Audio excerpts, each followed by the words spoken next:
जी हां, Delhi high court के बाहर आज जो धमाका हुआ है सुबह, उसने पूरे देश को हिलाकर रख दिया है। गृह मंत्री ने खुद घटनास्थल का जायजा लिया और उसके बाद लोकसभा में आकर उन्होंने बयान भी दिया। लेकिन शर्म की बात है, जब गृह मंत्री पी चिदंबरम संसद में इस ब्लास्ट, इस धमाके, इस हमले के बारे में बयान दे रहे थे, पूरा देश सुन रहा था, उस समय भी, इस तरह के नाजुक हालात में भी, संसद में इस महत्वपूर्ण बयान के समय भी वीरप्पा मोइली बैठकर उनके साथ झपकी ले रहे थे, सो रहे थे। आपके सामने टीवी स्क्रीन पर पी चिदंबरम इस समय उस धमाके के बारे में बयान दे रहे हैं जिसमें 11 मासूम लोगों की मौत हो गई है, 64 लोग घायल हैं।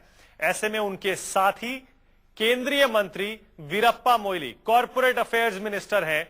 इससे पहले 2 साल, 13 जुलाई से पहले 2 साल केंद्रीय कानून मंत्री थे और अपने पॉलिटिकल करियर में कर्नाटक के मुख्यमंत्री रह चुके हैं।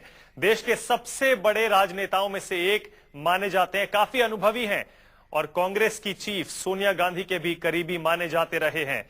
लेकिन इनकी हालत देखिए।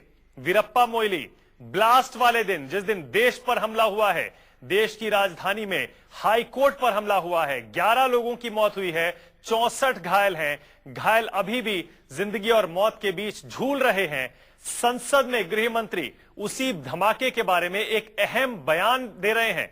ऐसे में ठीक उनके साथ बैठकर वीरप्पा मोइली साहब, केंद्रीय मंत्री हैं, सो रहे हैं, झपकियां ले रहे हैं। क्या सरकार के कामकाज में अब इनको बिल्कुल भी रुचि नहीं रह गई है? खासतौर से जब से इनसे कानून मंत्रालय की जिम्मेदारी छीनी गई है, तब से क्या ये इतने निराश हो गए हैं कि संसद में और सरकार के कामकाज में अब इनकी कोई रुचि नहीं रह गई है? इतना बड़ा धमाका हुआ है, उससे भी इनकी नींद नहीं टूटी है।